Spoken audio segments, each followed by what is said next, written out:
un petit zoom sur notamment ce canyon là, le fameux canyon avec qui dépasse les 1000 mètres de profondeur, ici là, hein, c'est celui qu'on voit, puisque nous on voyage le long de cette ligne ici là. Donc ce canyon avec différentes zones qui ont été étudiées, qui ont été modélisées, et on a pu observer différentes choses. Alors dans ces canyons justement, comment est-ce que les animaux, comment est-ce que les écosystèmes réussissent à survivre? De quelles sources de nourriture principales dépendent ces écosystèmes profonds dans nos canyons, chez nous, hein? Première possibilité, des algues qui y poussent. Deuxième possibilité, de toute la matière organique qui tombe depuis la surface jusqu'au fond. Troisième possibilité, de l'activité volcanique qui s'y développe, parce que c'est bien connu, chez nous, des volcans, il y en a en pagaille. Il y a plusieurs réponses? Non, il n'y a qu'une seule réponse. De quelle source de nourriture? À vous de jouer.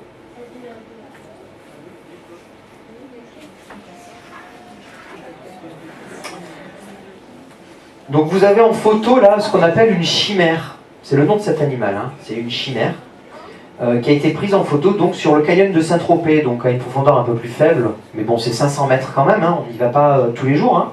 500 mètres. Voilà, sur le canyon de Saint-Tropez, donc au large de Saint-Tropez, quoi, si vous voulez. La bonne réponse, c'était la réponse 2, de toute la matière organique qui tombe depuis la surface jusqu'au fond. Ça ne veut pas dire que les autres écosystèmes ailleurs, notamment au large, en plein milieu de l'Atlantique, n'utilisent pas l'activité volcanique, mais chez nous, on n'a pas de volcan sous-marin. Donc, voilà, ça ne marche pas avec ça. Chez nous, les écosystèmes profonds. Par contre, chez nous, c'est une zone qui est particulièrement riche, notamment en mammifères marins, avec des herbiers de Posidonie, qui produisent de la matière qui peut tomber au fond, hein, avec les feuilles mortes de Posidonie, mais également les carcasses, par exemple, de baleines ou de mammifères marins qui, quand elles meurent, tombent au fond de la mer. Donc ça sert, c'est une véritable source de nourriture pour ces écosystèmes profonds. Alors voilà quelques photos de ce qu'ont pu ramener, des photos de ce qui ont été ramenées de ces plongées très profondes. Alors on trouve différentes choses. On trouve des animaux, comme par exemple cette dorade sébaste ici, avec une éponge très étrange. Ça c'est une éponge en forme d'oreille d'éléphant un peu. On a une araignée. Alors l'araignée de mer, ça fait partie des animaux qu'on trouve qui vit habituellement à très grande profondeur, mais qui se rapproche du bord, qui remonte, qui fait des migrations de plusieurs centaines de mètres de profondeur, et qui vient se reproduire dans l'herbier de Posidonie. Donc lui, c'est une des espèces qui va voyager exprès pour venir s'accoupler et se reproduire dans l'herbier de Posidonie, alors que normalement elle vit très profond. Et puis on a aussi des déchets, hein, qui ont été observés au large. Donc une palme. Voilà, je ne sais pas trop comment le plongeur qui a perdu cette palme a fait pour retourner jusqu'à son bateau avec une seule palme. Ça n'a pas dû être facile pour lui. Mais enfin bref, espérons qu'ils s'en soient sortis. Et puis également des bouteilles en plastique. Et puis les déchets d'il y a plusieurs milliers d'années, qui aujourd'hui sont plus vraiment des déchets, mais quasiment presque des trésors. Peut-être qu'un jour on trouvera que les palmes... Dans 1000 ans, les gens trouveront des palmes en profondeur et diront « Waouh, c'est génial, qu'est-ce que c'est que ce truc ?» Mais en tout cas, aujourd'hui, nous, quand on trouve des amphores, on est émerveillés. Pourtant, c'était des déchets, hein. C'est ni plus ni moins des déchets qui, soit sont tombés de bateau parce qu'il a chaviré, soit parce que ça a été volontairement rejeté à la mer parce que c'était une cargaison qui était illégale, qui était transportée de façon illégale. C'est une possibilité également. Voilà, ce qui a été observé au large de nos côtes. Allez, dernière question, une des dernières questions. À moi seul, donc c'est une devinette. Vous aimez ça les enfants, les devinettes? Ça tombe bien. À moi seul, j'offre une centaine d'années de ressources pour le développement d'un écosystème riche de 400 espèces, animales de grand fond. Je suis un corail blanc des profondeurs, réponse 1. Un ancien dépôt d'ordures sous la mer, réponse 2. Une carcasse de baleine, réponse 3. Ce qu'on vous demande d'identifier pour vous aider cette devinette, c'est ce qu'il y a en photo ici. D'accord? Allez, à vous de jouer.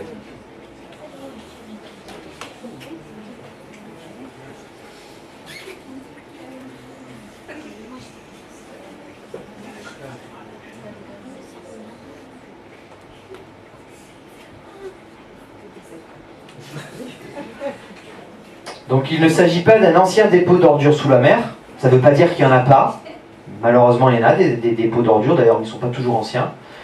C'est pas un corail blanc des profondeurs, pourtant ça existe, le corail blanc des profondeurs, mais en l'occurrence, ça c'est une carcasse de baleine. Et une carcasse de baleine, ça peut réussir, ça peut apporter de la nourriture pour plus de 400 espèces différentes qui vont aller se nourrir sur cette carcasse de baleine. C'est la principale, chez nous, la principale source de nourriture en grosse quantité pour ces écosystèmes de grands flots. C'est pas négligeable. Ça tombe bien, on est dans l'une des zones de Méditerranée la plus riche en mammifères marins. Donc ça tombe bien. Allez. On va finir sur une note un peu moins drôle, hein, parce que cette biodiversité, elle est menacée, vous vous en doutez, c'est pour ça aussi qu'on est là pour en parler ensemble. Mais alors, depuis que la vie existe sur Terre, combien y a-t-il eu de grandes crises d'extinction d'espèces? Combien y a-t-il eu de grandes crises d'extinction d'espèces? Première possibilité, aucune. Deuxième possibilité, 5 ou 6. Je sais pas vous, mais ça manque de précision tout ça. 5 ou 6, pas très précis, enfin bon. Ou alors une seule, c'est bien connu, celle de l'extinction des dinosaures. Attention, il y a une seule bonne réponse, à vous de jouer. Et c'est pas la une, hein. Donc il vous reste 50% de chance.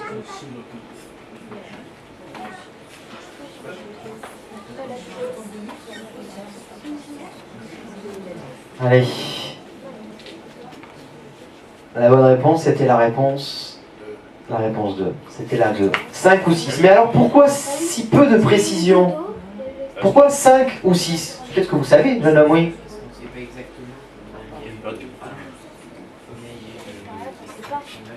Alors effectivement, en fait, on sait combien il y en a eu.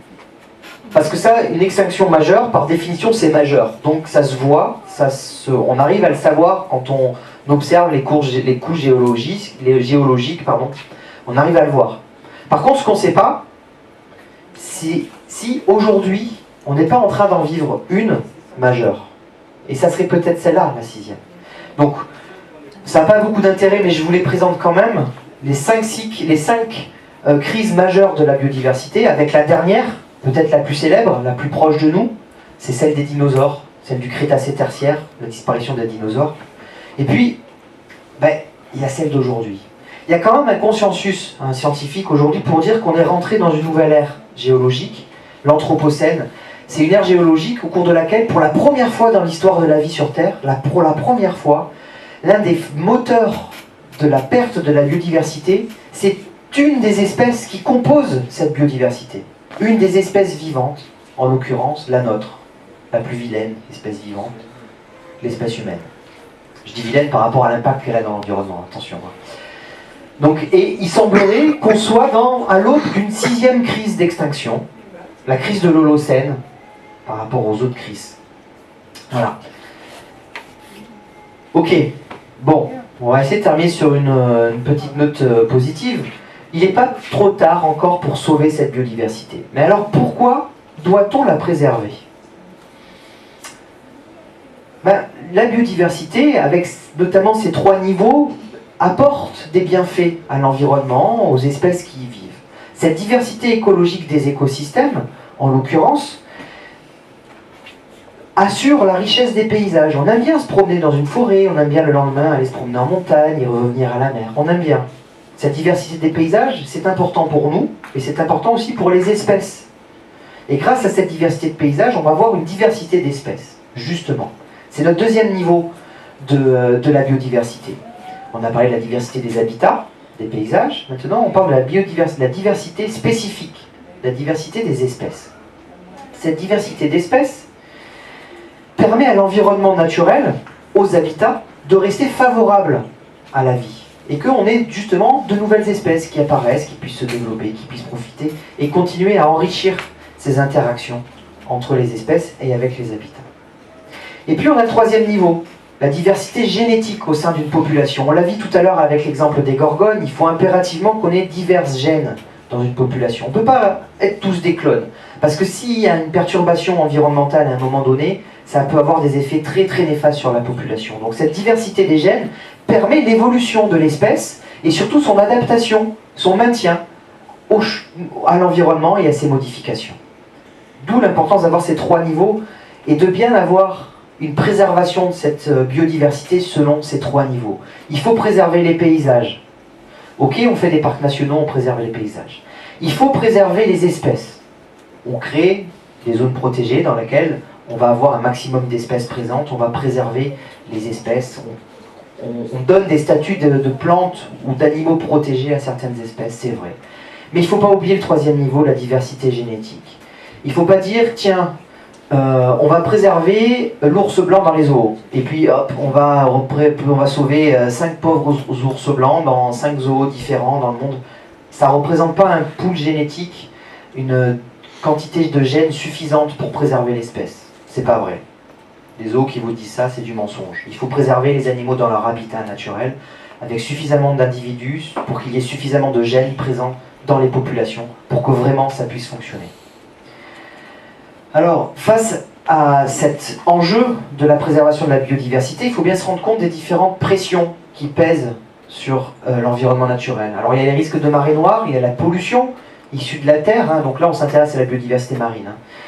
On a la surpêche, on a la destruction des habitats, avec par exemple les ancres des bateaux, on a la construction, les constructions du bord de mer, avec les créations de nouveaux ports de marinas qui abîment, et puis on a également les invasions de plantes et d'animaux, et le changement climatique, qui n'est pas en reste, mais qui n'est peut-être pas, en tout cas, le plus dangereux, la perturbation, la pression la plus dangereuse pour l'écosystème marin.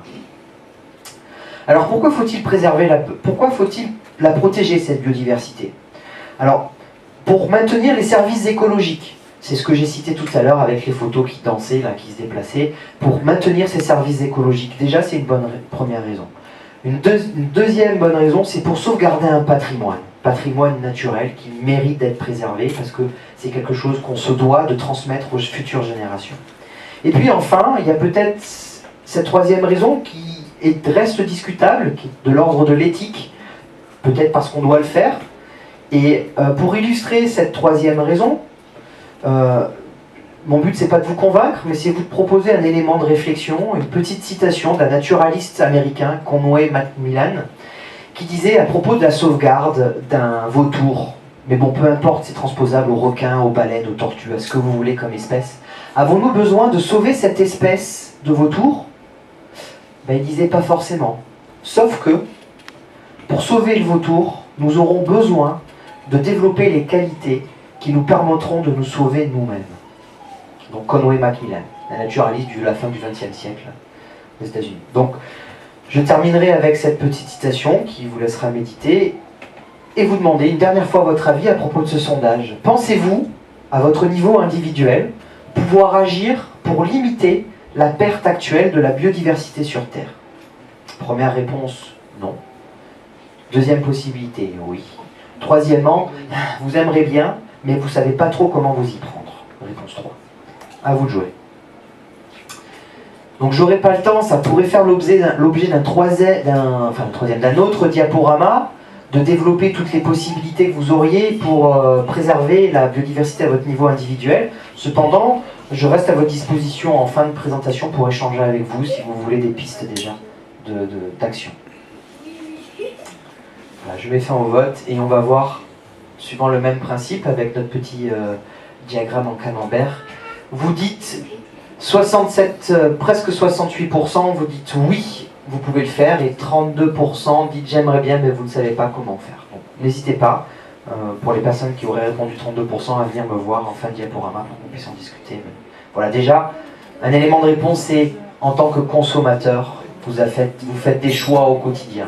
Et dans ces choix-là, vous pouvez les orienter pour prendre en compte la biodiversité, en choisissant des produits bio par exemple, en évitant de consommer des espèces menacées, en choisissant des activités de loisirs qui ne soient pas trop impactantes sur la biodiversité, etc. etc. Voilà des pistes de réponse. J'ai terminé mon diaporama, on va regarder le classement avec, dans un premier temps, le classement de la 4e à la 25e place. Et puis ensuite, on regardera le podium. Alors le temps que mon ordinateur mouline, qui nous sorte les résultats, ça peut prendre un peu de temps. Donc le classement de la 4e à la 25e place. Donc vous avez la place qui est indiquée ici, et de l'autre côté, le numéro du boîtier. Donc à la 4e place, on a par exemple le boîtier numéro 2. Alors, si vous ne trouvez pas votre numéro de boîtier, deux possibilités. La mauvaise ou la bonne. La mauvaise, c'est que vous seriez peut-être dans le bas du classement, au-delà de la 25e place. On ne voit pas. L'autre possibilité, la bonne, c'est que vous trouviez dans le trio de tête, sur le podium. Et auquel cas, là, vous auriez gagné un de nos lots. On peut aller voir le podium? Allez, le podium. Roulement de tambour. À la 3e place, nous avons le boîtier numéro 25 avec 24 points. C'est un super bon score. Bravo monsieur. Félicitations. Vous pouvez l'applaudir. Hein. Oui, vous pouvez l'applaudir. Bravo.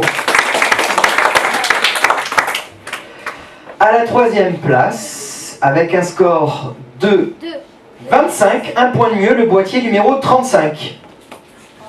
C'est vous. Bravo madame. Félicitations. Encore un score excellent. Pas loin du sans faute hein, d'ailleurs.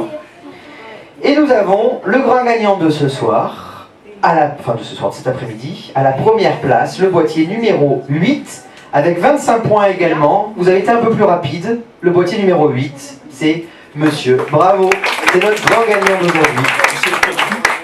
Félicitations, bravo pour vos réponses. Voilà, moi j'ai terminé. Donc je vais vous inviter à bien veiller, ramener les boîtiers. Vous pouvez les déposer sur la petite table ici, là, à côté. Et je reste à votre disposition si vous aviez des questions éventuelles ou si vous voulez débattre avec moi de certains sujets.